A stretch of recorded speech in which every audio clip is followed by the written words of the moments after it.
इंदसदवंदियाणं तिरुवणहिदमधुरविसदवकाणम् अन्तातीदगुणाणं नमो जिनाणं जिदभवाणं। कुंदकुंदाचार्य भगवान की जय।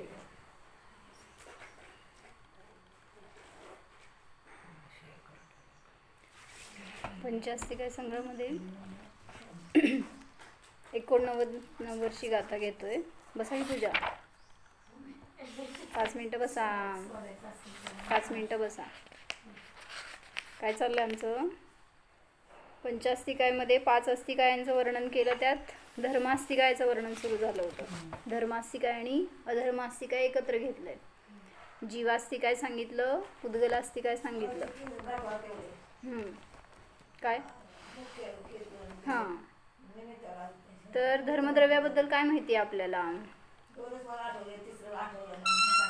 बरं, धर्मद्रव्य म्हणजे किती? जवळपास 8, 9, 10 गाथा आल्या।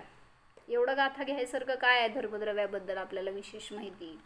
फक्त एवढं माहीत आहे ते गमनाला सहकारी आहे, जे स्वतः गमन करतात त्यांच्यामध्ये निमित्त आहे, बस।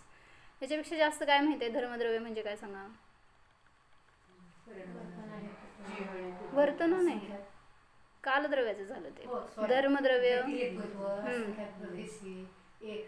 बरं, बरोबर। स्पर्श, रसगंध, वर्ण सगळं तुमच्या एका गाथेत झालं ते। अजून बरोबर, स्वाभाविक परिणामाचं असतं, वैभाविक परिणाम नसतं धर्मद्रव्यामध्ये। सांगा अनिता काकी, धर्मद्रव्य कसं असतं? काय करतं? उदासीन निमित्त आहे। मग त्यासाठी त्यांनी एक गाथा घेतली की ते उदासीन आहे। आता दुसरी गाथा सांगतायत का आहे उदासीनच, का आहे? उदासीन म्हणजे काय? बस आहे, काय करताय असं नाही आहे। जसं तुमच्या मुलाचं तुम्ही करताय का नाही? आहे, बस आहे। तेच त्याचं पण कर्तृत्व आपण नाही घेऊ शकत, म्हणजे त्यांचं परिणमन त्यांच्यामध्ये आहे, मी बस आहे, बरोबर, एवढंच।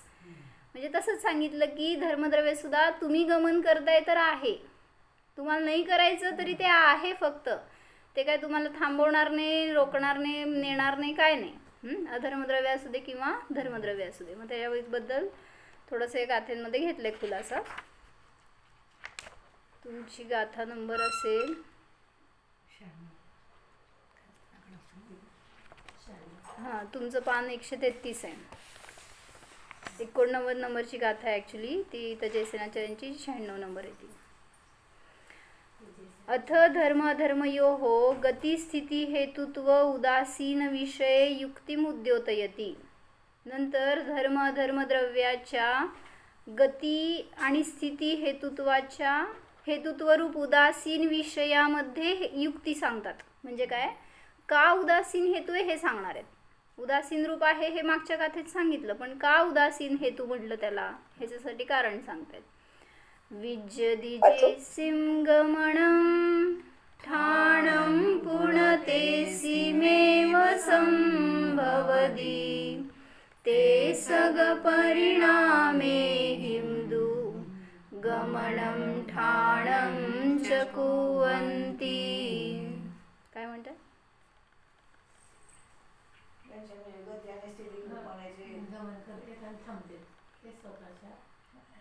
हां, काय अर्थ? गाथा म्हणताना समजलं का अर्थ? जेसिम गमनम ठाणम विज्यदी तेसिमेव संभवती।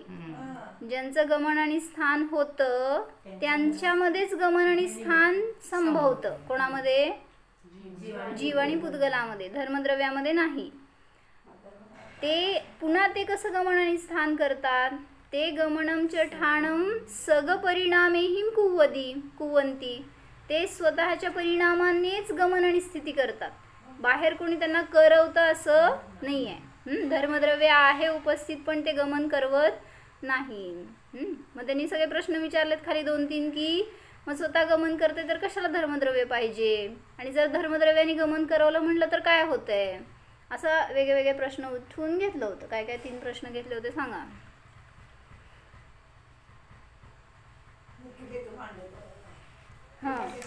जर धर्मद्रव्य चालवत राहील आणि अधर्मद्रव्य थांबवत राहील असं घेतलं तर जे चालतायत ते चालतच राहतील, जे थांबलेत ते थांबलेलेच राहतील, त्यांच्यामध्ये स्थिती आणि गती असं होणार नाही. पण असं तर दिसत नाही आपल्याला. म्हणजे ह्यांनी छान घेतलं बरं का वर्णिचिन्ही त्याच्याबद्दल विशेष. दोघं जण भांडाभांडी करतील. कोण? धर्मद्रव्य आणि अधर्मद्रव्य. धर्मद्रव्य म्हणेल मी नेणार, अधर्मद्रव्य म्हणेल मी थांबवणार. आणि दोघं शाणे झाले तर म्हणतील की जाऊ दे तू ने, तुला न्यायचं ना तू ने, मी नाही अडवत. मग ते गमन करतच राहील. आणि दुसरं जर अधर्मद्रव्य म्हणेल तर त्यानुसार तू थांबवतो तर थांबव, मी नाही तुला नेत. म्हणजे मग थांबूनच राहतील. म्हणजे एक तर दोघं भांडले तरी चांगलं नाही आहे, दोघं शाणे झाले तरी चांगलं नाही आहे असं म्हणायचं त्यांनी घेतलंय. हां हां तर त्यांनी काय घेतलं म्हणून ह्याच्यामध्ये की 3 गोष्टी सांगितल्या होत्या. काय काय आणि एक काहीतरी चांगलं सुचलं होतं. म्हणजे कालचं ऐकलं असेल तर आम्ही कुठं चंद्र सूर्यांकडे गेलो होतो. कुठं गेलो अजून? स्पेसमध्ये गेलो होतो. म्हणजे ते सगळं तिथले प्रश्न निघाले होते आणि त्याच्यावरनं काढलेले उत्तर. धर्म अधर्मद्रव्य पुद्गलांच्या गमन व स्थितीमध्ये उदासीन कारण का आहेत, ह्याच्यासाठी काय दिलं हेतू? त्यांना मुख्य हेतू का नाही म्हणायचं? धर्मद्रव्याला गमनामध्ये मुख्य हेतू का म्हणायचं नाही? उदासीन का म्हणायचं? हां काय म्हणलं? लिहिलं की काल का नाही लिहिलं?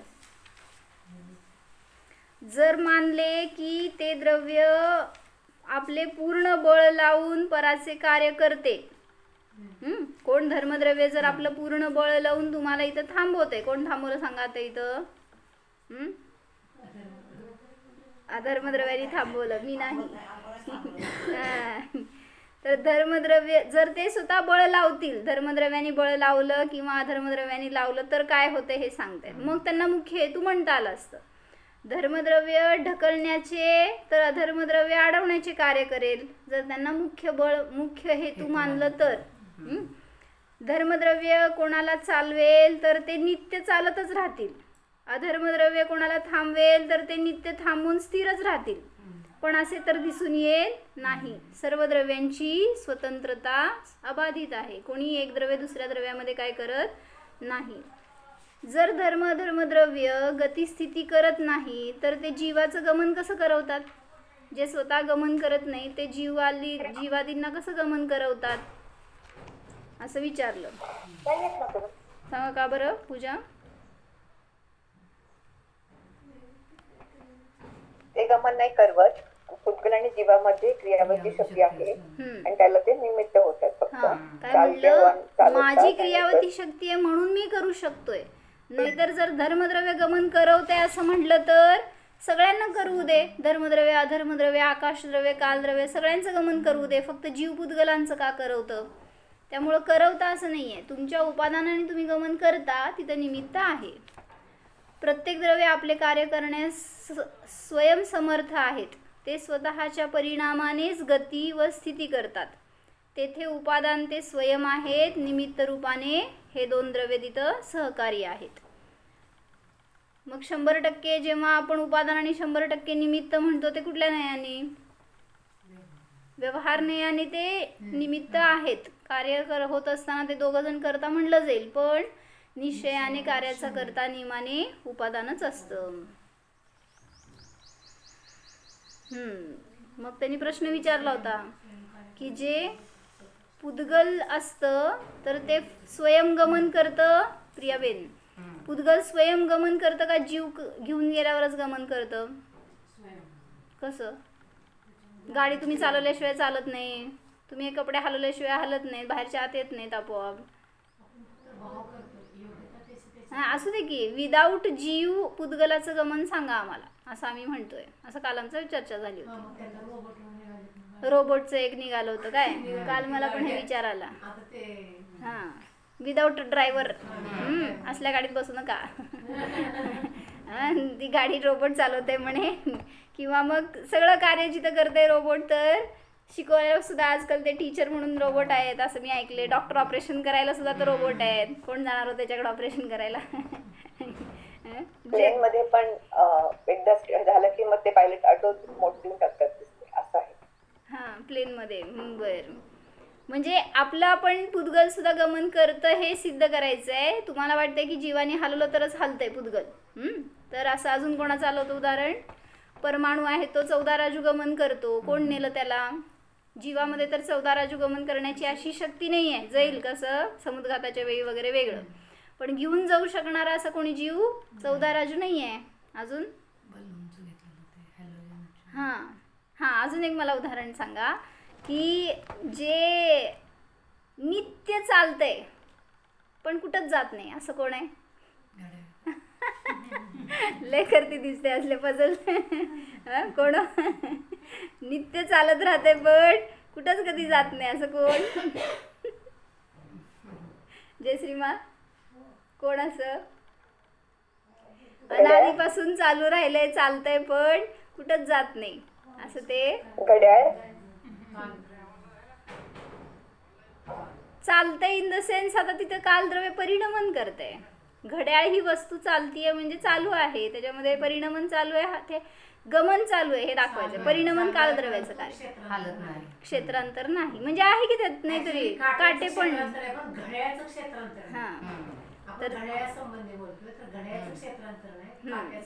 तर ते घड्याळ असं आहे की जे चालतंय पण चालत नाही. कोण निमित्त आहे?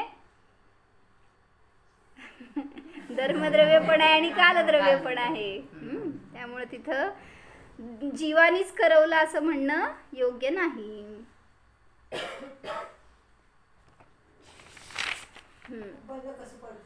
बंद कसं पडतंय? गड्या कसं बंद पडतंय? कालद्रव्य थांबलं म्हणून.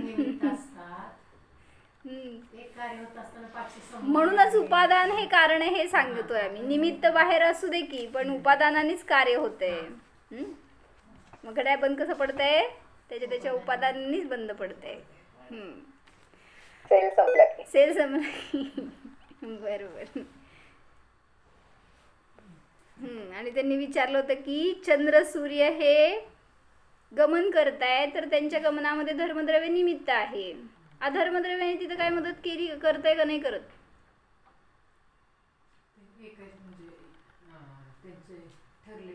ऑर्बिट मध्ये फिरतात की, पण फिरतातच, थांबलेत कुठं ते? काय दीपाली भाभी? आतले बरं का अडीच द्वीपातले चंद्र सूर्य, त्यांना फक्त धर्मद्रव्याचा उपकार आहे. धर्मद्रव्य पण आहे, मदत आहे त्यांना. कसं? कशी आहे तर तसेच म्हणजे जे रोटेट असं दुसरीकडे जात नाहीत ना, ते त्या ऑर्बिट मध्येच राहत आहेत ना, खाली वर किंवा असं कुठेही कसंही मन चाहा गमन नाही होत. पण आहेत ना ऑर्बिट्स पण चेंज, त्यांचे गल्ल्या चेंज होते म्हणता तुम्ही. गल्ल्या चेंज होते ना, पण ते फिक्स आहे ना, पण जे काय आहे ते. पण अधर्मद्रव्याचं कार्य फिरवणे, एकाच ऑर्बिट मध्ये फिरवणे हे नाही आहे. थांबण्याला मदत करणार आहे अधर्मद्रव्य.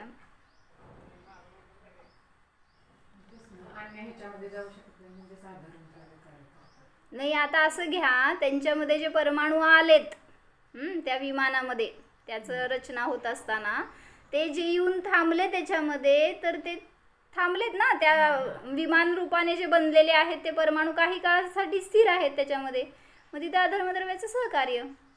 आणि मग पुन्हा जेव्हा ते काय त्याच्यामध्ये परिणमन झालं आणि ते गेले, तर तिथं धर्मद्रव्यानी मदत केली ते परमाणू बाहेर पडायला. पुन्हा येऊन ते परमाणू दुसरे आले आणि ते त्याच्यामध्ये अटॅच्ड राहिले, तर धर्मद्रव्य निमित्त, अधर्मद्रव्य निमित्त थांबले. तर म्हणजे असं एक लावू शकतो. बाकी त्यांना तर काय काय म्हणताय?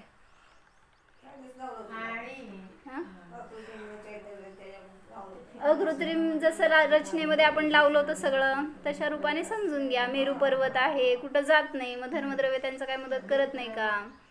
आहे, ज्याचं त्याचं कार्य चालू आहे, फक्त ते कसं आहे.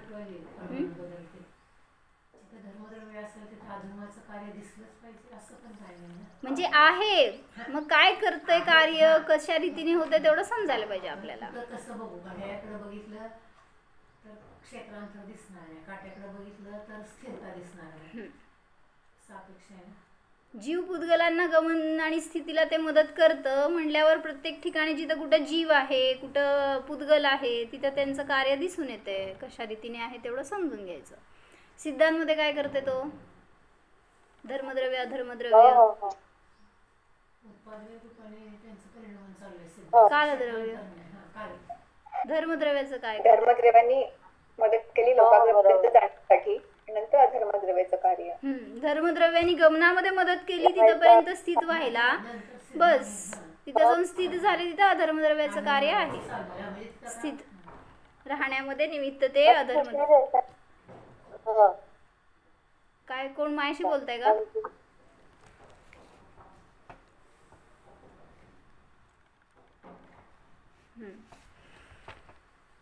तर इथपर्यंत काल वाचलं होतो.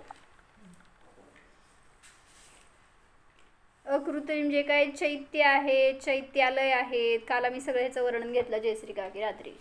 अकृत्रिम चैत्यालय रात्री किती आहेत, कुठं आहेत, कशा रीतीने त्यांचं कार्य, ते अनादि निधन आहेत. अकृत्रिम चैत्यालय संख्या सांगा हो.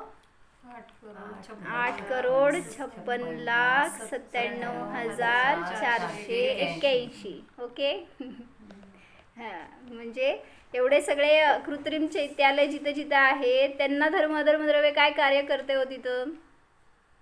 त्यांच्या ठिकाणी पण असंच समजून घ्या, जे काय परमाणूंचं आवागमन होतं ते धर्मद्रव्याच्या निमित्तात, आणि जे स्थिर झाले त्या रूपाने सुंदर परमाणूंनी जे बनलं रचना ते अधर्मद्रव्याच्या निमित्तात तिथे स्थिर झाले.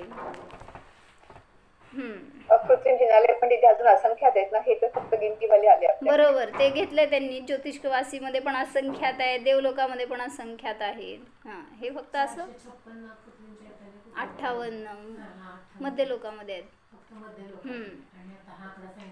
3 लोकामध्ये 8,56,97,481. आम्ही बसून काल रट्टा मारला म्हणजे पाठ झालं आमचं. म्हणजे ते अधोलोकामध्ये किती आहेत तर 7,72,00,000 इतके जिनालय खालीच आहेत. कुठं? खरपंक भागामध्ये, खर आणि पंक भागामध्ये. भवनवासी देवांची बहुना आहेत, त्या 2 भागांमध्येच ते अकृत्रिम चैत्यालय एवढे आहेत. ऊर्ध्व लोकामध्ये किती होते? 84,97,023. हे ऊर्ध्व लोकातले. आणि मध्य लोकातले 458. तर ते सगळे मिळून इतके अकृत्रिम चैत्यालय आहेत जिथं की सगळे देवलोक जातात आणि आपली भक्ती प्रगट करतात. त्या भगवंताचं दर्शन करून आपल्या अकृत्रिम जिनबिंबाला निजबिंबाला जे जाणतात ते सम्यक दर्शनाला प्राप्त होतात. असं काल आपण घेतलं होतं. चला, तर कुठं जायचं आपल्याला? धर्मद्रव्याला घेऊन जायचं कृत्रिम चैत्यालयामध्ये दर्शन करायला. नेते का बघा तुम्हाला. असताना का नेत नाही मग? इथंच आहेत आमच्याजवळ मध्य लोकामध्ये सगळे अकृत्रिम चैत्यालय, मग आम्हाला न्यावं का नाही त्यांनी? इथं पण समजून घ्या, तुमची स्वयंशक्ती असेल तर मदत करणार आहे ते. नाहीतर त्या स्टँडवर किती गाड्या येतो, एक मुंबईला जाणारी, एक मद्रासला जाणारी आहे. कुठं ने म्हटलं तर कुठं नेणार ते? तुम्ही जिथं जाणार आहे तिथं मदत करणार आहे. जबरदस्ती तर ते एका वेळी तर नेऊ शकणार नाही आहे असं. चला, तर 96 गाथेमध्ये काय सांगतात वाचू. विद्यते येषां गमनं स्थानं पुनः तेषामेव संभवती. ज्यांचं गमन आणि स्थान पुन्हा आहे, होतं, त्यांचंच संभवतं. म्हणजे ज्यांच्यामध्ये शक्ती आहे त्यांचंच गमन आणि स्थान संभवतं, अन्यांचं नाही. ते जीव पुद्गला जोरात वाच. ते जीव पुद्गलाः स्वकपरिणामैः एव स्थानं गमनं च कुर्वन्ति इति. ते जीव पुद्गल स्वतःच्या परिणामाच्या द्वारेच स्थान आणि गमन करतात अशा रीतीने. म्हणजे उपादान ते स्वयं आहे, निमित्त रूपाने बहिरंगामध्ये धर्मद्रव्य आहे. तथाहि धर्मः तावत् कोऽपि काले गतिहेतुत्वं न त्यजति न च अधर्मः स्थितिहेतुत्वं. बस, तथाहिनी खुलासा करतात की धर्मद्रव्य तर कोणत्याही काळामध्ये गती हेतुत्वाला सोडत नाही. बरोबर आहे. धर्मद्रव्य गती हेतुत्वाला कधीच सोडत नाही का? कारण तो स्वभाव आहे, अनादि अनंत त्याचा गुण आहे तो. त्यामुळं गती हेतुत्व, गती म्हणलं नाही, गती हेतुत्व, गतीला मदत करणार असं त्याचा जो स्वभाव आहे तो कधीच सोडत नाही. जसं जीव आपल्या ज्ञान स्वभावाला कधीच सोडत नाही, ज्ञाता स्वभावाला सोडत नाही. जरी दिसतंय की कोणी कोमामध्ये गेलंय, त्याची रिॲक्शन नाही आहे शरीराने, कोणी असं विकल झालेलं आहे, बेशुद्ध झालेलं आहे, पण ज्ञाता स्वभाव कुठं गेला हो? म्हणून ज्ञान हेतुत्व कधी सुटलं नाही आपलं. म्हणून तसं त्या प्रत्येक द्रव्याचा जो स्वभाव आहे तो त्रिकाली आहे. गती हेतुत्व धर्मद्रव्याचं कोणत्याही काळात सुटलं नाही. तसंच आणि अधर्मद्रव्याचं स्थिती हेतुत्व न त्यजती, अधर्मद्रव्य स्थिती हेतुत्वाला सोडत नाही. तौ यदि गती स्थित्योः मुख्य हेतु स्यातां तदा गती स्थिती काले परस्परं मत्सरः भवति. म्हणजे सांगता येतं की जर ते दोघं कोण, धर्मद्रव्य आणि अधर्मद्रव्य, गती स्थितीमध्ये मुख्य हेतू होतील तर त्या दोघांचं गती आणि स्थितीच्या काळामध्ये परस्पर मत्सर होईल, द्वेष होईल. तू कुठं नेतो, मी थांबवणार आहे. हा म्हणेल तू कसं थांबवतो, मी नेणार आहे. असं ते विभावरूप परिणमन होईल जर तुम्ही त्यांना मुख्य हेतू मानला. ॲक्च्युली दुसऱ्या द्रव्याचं कर्ता बनायला गेलो की तिथं विभावरूप झालोच, म्हणून तिथं जर मुख्य हेतू म्हटला तर परद्रव्याचा कर्ता म्हणावा लागेल. आणि मग जर कर्ता बनेल ते दोन्ही द्रव्य तर परस्परांचं विरुद्ध कार्य असल्यामुळं ते दोघं जण परस्पराचा मत्सर करतील.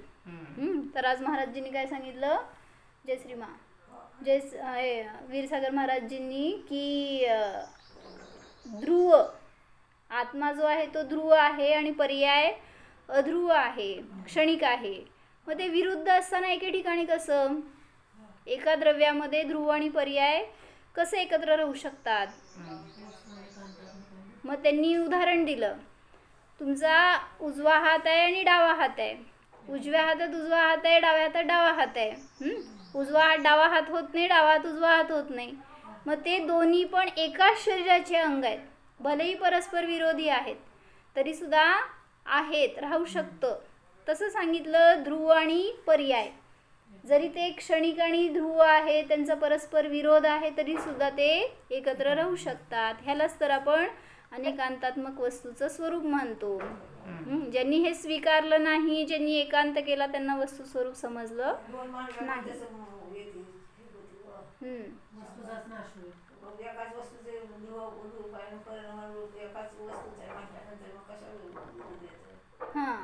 म्हणजे तीच वस्तू कथनचित ध्रुव आहे, कथनचित परिणमनशील आहे असं बघितलं तर विरोध येणार नाही.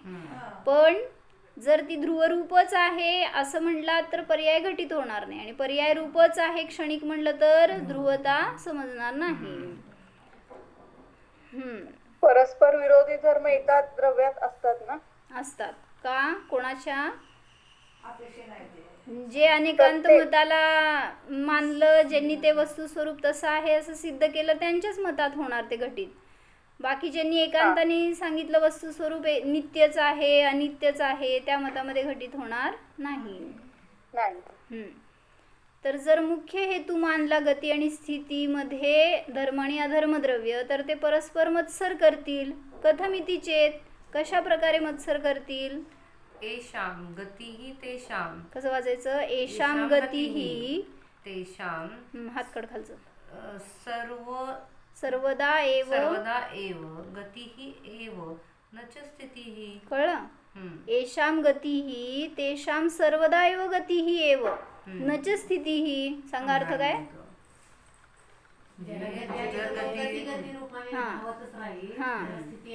ज्यांची गती होती त्यांची सर्वदा गतीच होईल, नच स्थितीही, थांबणारच नाही. एषाम पुनः स्थितीही तेषाम, थांबायचं तसं. ते कुठं थांबलंय ना, एषामला मागचं वाक्य पूर्ण आहे ते तिथं पुढचं वाक्य पुढं जोडायचं म्हणजे समजतंय अर्थ. एषाम पुनः स्थितीही तेषाम सर्वदा एव स्थितीही एव न च गतिः. सांग अर्थ. ज्यांची पुन्हा पुन्हा स्थिती होते त्यांची स्थितीच होईल. सर्वदा एव स्थितीच होईल. स्थितीच होईल. नच गती ही, कारण दोघं जण मत्सर करतायत ना एकमेकांचा. मग मी थांबवले तर त्याला मी सोडणारच नाही आता. कुठं जायचंय, सोडणारच नाही आता तुम्हाला कुठं. असं म्हटलं तर तिथं करता झाला. पण धर्मद्रव्य न करता आहे ना अधर्मद्रव्य करता आहे, म्हणजे त्यांचा मत्सर असा होईल हे सांगतायत. जे गती करणार ते सर्वदा गतीच करत राहतील, त्यांच्यामध्ये स्थिती होणार नाही. कोण मानलं असं कोण मानलं जयश्री काकी? ज्यांची सर्वथा गती होतीये ते सर्वथा गतीच करत राहतील, स्थिती होणार नाही, असं कोण मानलं? नाही नाही, संपले. 3च आहेत तुमच्याकडं. माग सिद्धांच्या अपेक्षेने सांगितलं होतं. नाही, कोण हो? हा, करेक्ट. कसले हुशार आहेत मग. मांडलिक मतवादी काय मानतात? जे सिद्ध झाले ते ऊर्ध्वगमन करून तिथं जाऊन थांबतात असं तुम्ही म्हणताय ना, तर ते म्हणतात नाही, ते गमन करतच राहतात कुठंपर्यंत माहीत नाही. अनंत गमन करत राहतात. कारण त्यांनी असं धर्मद्रव्याला हेतू मानलं नाही. जिथं की ते किंवा अधर्मद्रव्य बाहेर नाही आहेत धर्माधर्म म्हणून ते गमन करू शकत नाहीत असं ते मानत नाहीत. मग त्या मताचं खंडन करताना सुद्धा हे सांगितलं. एकांत झाला. ते मत पण का सिद्ध करतात सांगा? का सिद्ध करतात त्यांच्या मताप्रमाणे? पण उगीच नाही, कशाला इंद्रियज्ञान, कशाला सिद्ध? तर इंद्रियाचा विषयच नाही आहे. त्यांनी पण त्यांचं मत मांडतात, तर हेतू आहे ना त्यांच्याकडे पण. सांगा काय हेतू आहे? जय श्रीमान. का वर का जातात दीपाली भाभी? ऊर्ध्वगमन स्वभाव आहे. आणि तो स्वभाव आहे तर मग तिथं जाऊन थांबतोय का बरं? स्वभाव प्रकट झालाय ना तुमचा आता सिद्ध अवस्थेमध्ये, तर वरवरच जात राहणार. मग तिथं आपण बहिरंगामध्ये धर्म अधर्म द्रव्याला कारण मानलं की निमित्त रूपाने ते असतील तर गमन करणार आहे. मग फक्त उपादानच कार्य करत आहे असं म्हणावं लागेल. निमित्ताचं तिचं काय रोलच नाही आहे असं मानलं तर असं एकांतामध्ये प्रवेश होतो. म्हणून ऊर्ध्वगमन स्वभाव आहे मान्य आहे, पण स्वभावानुसार कार्य करायला बहिरंगामध्ये निमित्त सुद्धा तिथं असतं. न तथा दृश्यते, पण तसं तर दिसून येत नाही. कसं? कोणी गतीच करत राहिलंय किंवा कोणी स्थिरच राहिलंय असं काही दिसत नाही. किंतु ये गतिम कुर्वन्ति ते एव पुनः अपि स्थितिम कुर्वन्ति. ये स्थितिम कुर्वन्ति ते एव पुनः गती कुर्वन्ति. गतिम कुर्वन्ति सांग अर्थ काय?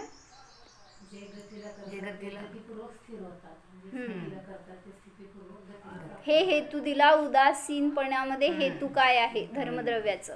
काय एकच द्रव्यामध्ये गती पण दिसते आणि स्थिती पण दिसते. असं नाही आहे की गती तर एक जण गतीच करते एक जण स्थितीच करते असं नाही आहे. मग धर्म अधर्म द्रव्य मदत करतं, पण ते उदासीन का आहे ह्याच्यासाठी हे वाक्य दिलं. जे गती करतात तेच पुन्हा स्थिती करतात. मी गती केलं तर इथे येऊन थांबलो तर स्थिती झाली आहे.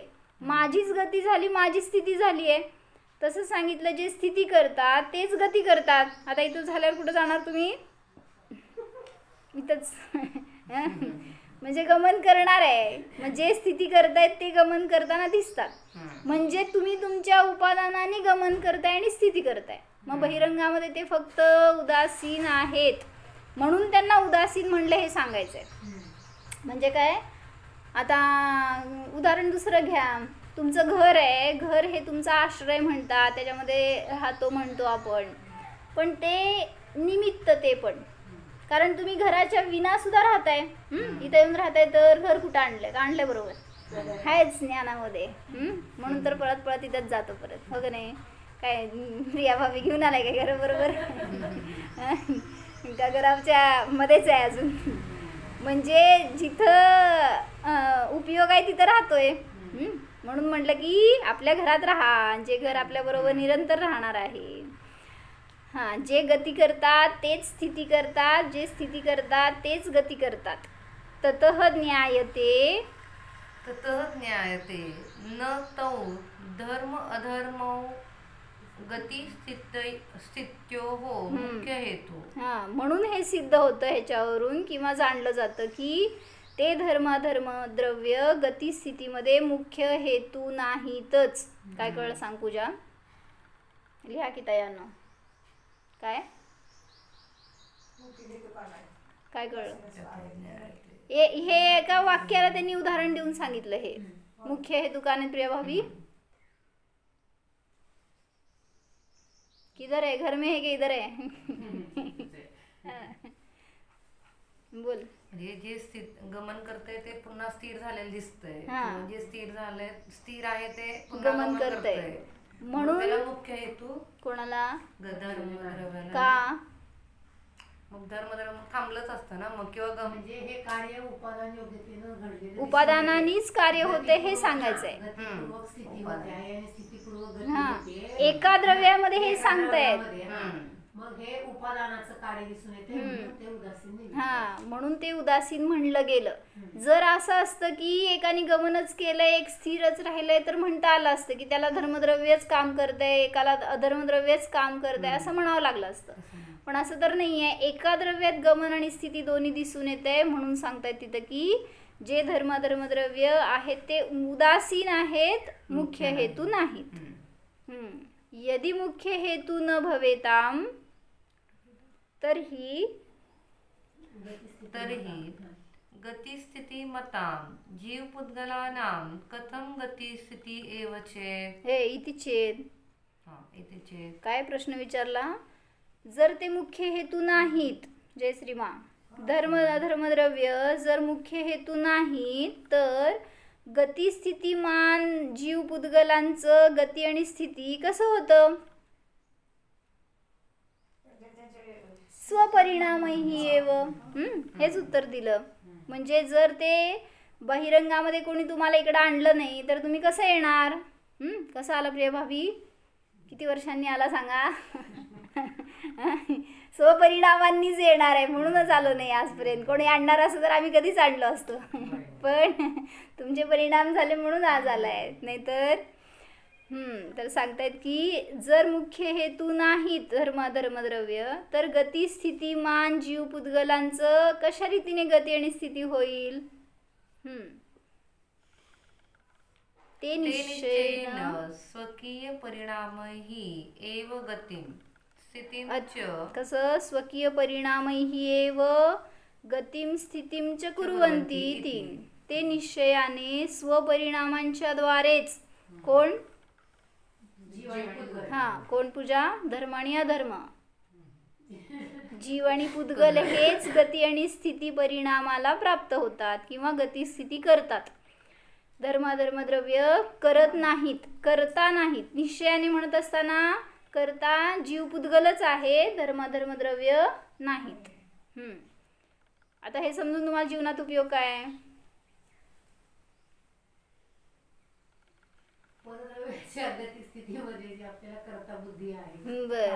परद्रव्याशी करता बुद्धी नष्ट होते. अजून जेव्हा आपण दुसऱ्याला काही सांगतो म्हणजे किंवा अशी वागायची अपेक्षा असते तर तेव्हा तो आपल्याप्रमाणे परिणमित झाला तर आपल्याला म्हणजे छान वाटतं की बाबा ऐकलं, पण तो तर त्याला ते योग्य वाटलं आणि तो परिणामन होणार होतं म्हणून झालं. आणि जेव्हा ऐकत नाही तेव्हा ते तसं होणारच नव्हतं परिणाम. म्हणजे आम्ही अजून कालद्रव्याकडे जाणार आहे. अजून कालद्रव्याकडे जाणार आहे आम्ही. अजून धर्मद्रव्यामध्ये ते कालद्रव्याचं झालं ना. ते मायाचं काय ऐकतात आणि नाही ऐकत, परिणामन करतात. धर्मद्रव्याचं वर्णन समजून काय फायदा? हो ना, आपण उदासीन निमित्त आहोत दुसऱ्यांच्या मध्ये, पण आपण पण म्हणजे करतो त्यांचं असं नाहीये. ते माझ्याप्रमाणे बदलले तर बदलले, माझ्याप्रमाणे ऐकलं तर त्यांनी ऐकलं आणि नाही ऐकलं तर असं जे होतं ना आपलं. बर, अजून होतं का? प्रत्येक जीवाचा परिणाम स्वतंत्र आणि ते आपल्यानुसार स्वभावानुसार परिणामित होत आहे. बर, बरोबर. तुम्ही काय म्हणला? तिथे मी कर्तृत्व जेव्हा घेतो की माझं चांगलं झालं, चांगलं पुढचं झालं तर मी कर्तृत्व घेतो आणि जर काही वाईट झालं म्हणजे माझा मुलगा मी चांगला निघाला तर तो तसा आहे काय करू शकतो, आणि जर मी त्याला चांगलं केलं तर मी केलं असं कर्तृत्व घेतो.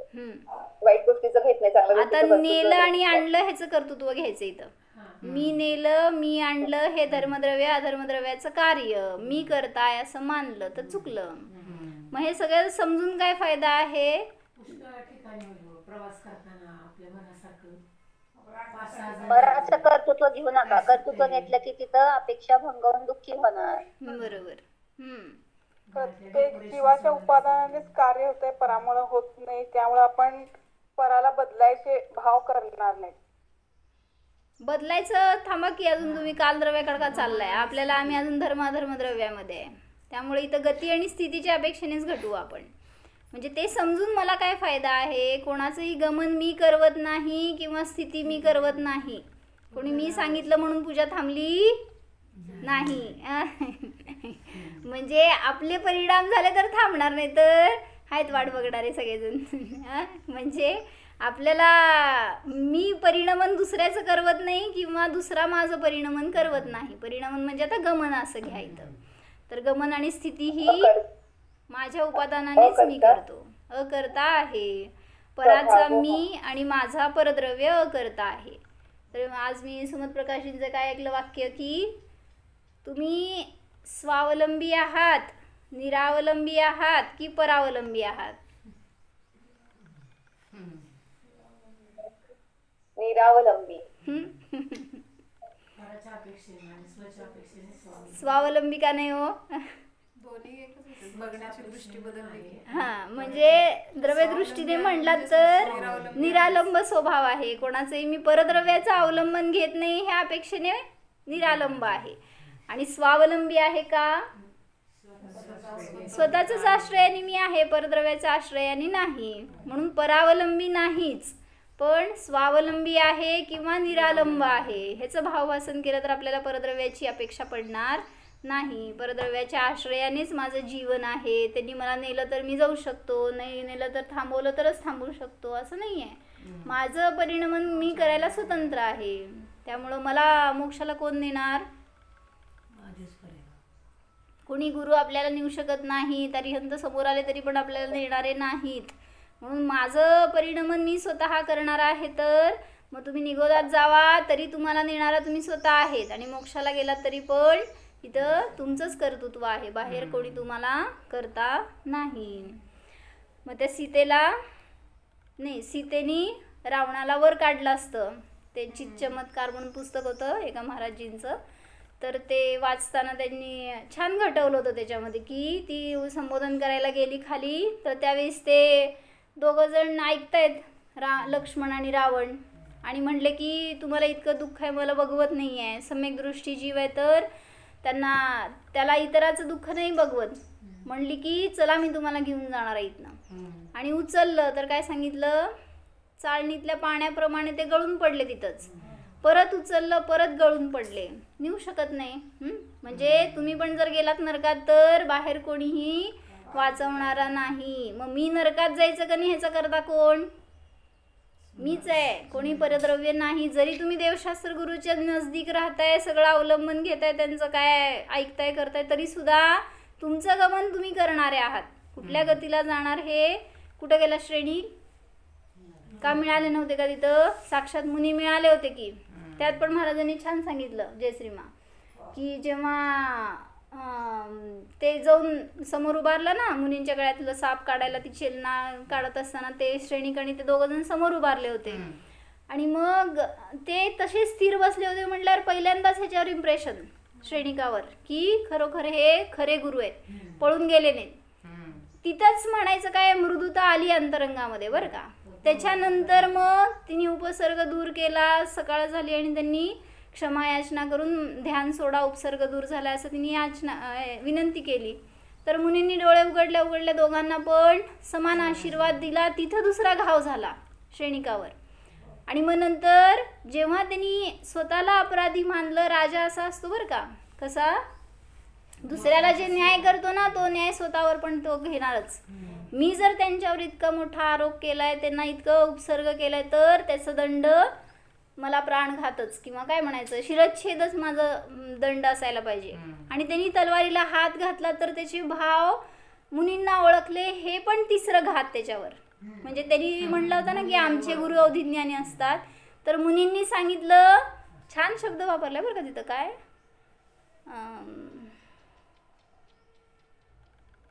काहीतरी एक त्यांनी आपलं शिर छेदण्यासाठी म्हणून ते काढायला लागलाय ना, तर त्याच्याकडे हात घालू नको असं त्यांनी मुनींनी शब्द वापरून सांगितलं. मग हा म्हणला ह्यांना कसं कळालं मी जे विचार केलेले आहेत ते, त्याच्यावरूनच समजलं की खरोखर हे ज्ञानी असतात, असं काही ढोंगी नाही आहेत. आणि मग त्याच्यानंतर मग जे उपदेश मिळाला तर मुनी म्हणाले की तू पापी नाहीस, असं म्हणल्यावर ते म्हणाले तुम्ही का मेलेल्याला मारायला लागलाय अजून, श्रेणी म्हणा असं महाराजांनी सांगितलं. म्हणलं ऑलरेडी मी मेलोय आणि तुम्ही अजून मला असं शिव्या का देताय असं म्हणायचं होतं त्याला. पण महाराजजी म्हणाले की म्हणजे ते यशोधर मुनी म्हणाले काय की पाप ही पर्याय होती, त्यावेळी सुद्धा तू निष्पाप होतास, आणि आता जेव्हा तुला पश्चाताप होतोय तेव्हा सुद्धा तू निष्पाप आहेस. मग केलं परिणमन कोण तुझं? स्वयंच. गळ्यात टाकायचे भाव पण त्यालाच झाले आणि आता क्षमा मागायचे भाव पण त्यालाच झाले होते. मग त्याला आता कोण नेलं सांगा मला नरकामध्ये? हां, म्हणजे आपण आपल्या परिणामांनीच जातोय जिथं जाणार आहे ते. म्हणून कुठं जायचंय हे ठरवा आणि तसा पुरुषार्थ करा. भाव हे राहिलं की शेवटचं वाक्य. ठीक आहे, उद्या घ्या. हो जाणा स्वतःला परद्रव्याचा अकर्ता जाणा. परद्रव्याला या जीवाचा अकर्ता जाणा. हा मी आत्मा ज्ञाता मात्र आहे. त्रिकालामध्ये स्वमध्येच स्थित आहे. गमन करणे हा माझा स्वभाव नव्हता, नाही, नसणारच.